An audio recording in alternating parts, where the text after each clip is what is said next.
Let's welcome on board Rahul Shah as well and find out what he's making of the market right now.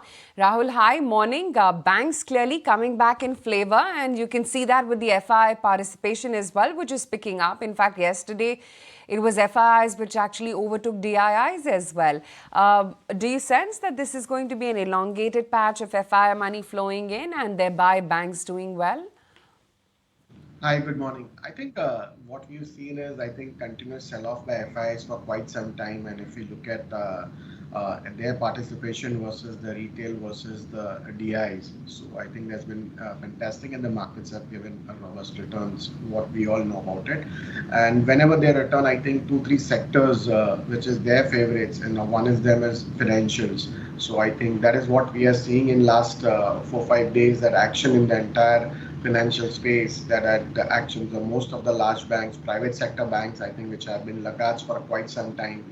I think they are just taking the front seat for a long, long time. So my sense, I think this should continue for some time. I think what we looks like it. I think that this they were waiting for the election results, and if we look at the macroeconomics for the country has been superior. I think if we see it's what we call as the Goldilocks period in terms of where the markets have been and in terms of the economic performance. The GDP, if we talk about 8.2, tax collection, if you look at GST run rate, inflation under 5, and if you look at corporate profits also this quarter, what they came up, which were much more higher than what our estimates were, and the growth of 14-15% in the earnings for the next year as well.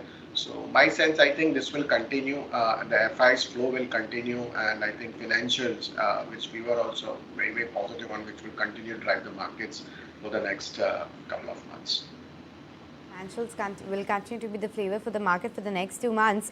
But Rahul, there's this raging debate between the fact whether consumption is likely to outperform from here on, or is it going to be capital goods? And you can see that, happening in a couple of brokerages as well, wherein they want to be overweight staples as well, but they don't want to cut down their weights on industrials. Today morning, there were a couple of notes from Motilal Oswal, wherein they are maintaining their buys on the likes of Cummins as well as Kirloskar Oil due to the Genset channel check that they have done. And then there was another note which talked about Goldman Sachs, that is, which increased the target price on Polycab quite substantially. What's your view on consumption versus industrials? Which will give you the relative outperformance? So I think my sense is, I think consumption has done nothing if we look at again. And then if I look at the P compression of the index, if I look at it in a consumption basket as a whole in last for 5 years, and if we look at now, so I think there's a serious problem in that. And I think we've seen that most of the consumer companies have not done well. And I think if I take FMCG, the last quarters commentary from by most of the companies were very promising, and we were talking about the volume growth to sustain. So I think consumption has taken a backseat, and I personally feel that looking ahead, I think consumption can outperform versus the capital goods. Secondly, capital goods, if you look at it, last 1 year has been fantastic for most of the capital goods stocks, and if you look at large players like Siemens, EBB, they have been the outperformer in that sector. So I feel that last quarter numbers were a little bit cooled off because of the elections and the new orders booking. What I understand is, so I think that if you ask me in a near term, short term, then I feel that consumers might overtake capital goods for some time. And then what we like is a mid cap play, as we came out of the note as well, that at the small and the mid size segment capital goods in a specific area would do much better. Rahul, where else are you scouting for opportunities in this market? Or are you of the camp that believes that other than banks, right now it's looking a little overripe? So I think PSU as a basket, we were very, very positive on, and then I think after a long, long time, I think PSU has been getting the re-rating. So I think PSU banks obviously is one of our top ideas. What we feel that the PSU banks will continue to do well this year, and we are very overweight on it versus the private banks. So I think that is one basket. Secondly, I think the in PSU basket itself, that OMCs.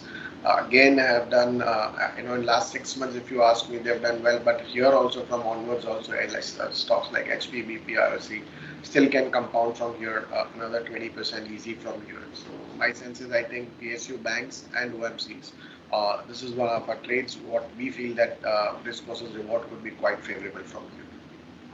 Is Fact, RCF, Chambal Fertilizers, Deepak Fertilizers, all those names which are up anywhere between 20 to 40%. So let me take it across to you, Rahul, and get a sense on these fertilizer names.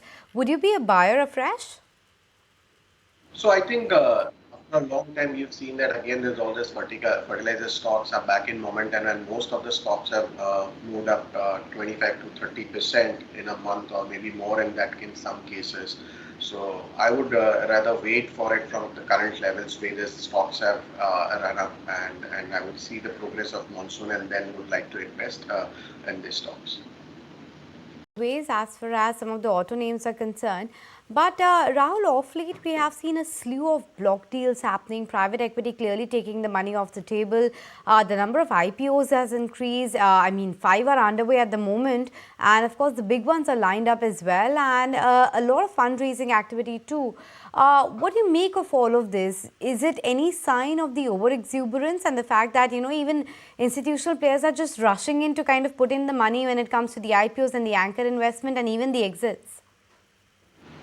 So I think if you see that it's a trend of the markets historically, that when there's a serious supply, or maybe when the markets keeps on moving higher and higher, we see a lot of IPOs hitting the markets, probably more of the block deals, more of investors trying to cash out, or so on and on. And this is the time I think where a lot of private equity gets exit in such kind of a markets. So my sense, I think, when we have serious demand in stocks, we are serious. So a lot of people are trying to raise money through it, or maybe exit at this juncture. So that's a normal thing. So and we've seen after, we might be talking about it, that I think the kind of money. But if you look at the size of markets which have grown up in last 5 years or 6 years, or maybe more, and if we compare between them, so my sense, I think it's normal what we are seeing in terms of where the monies are.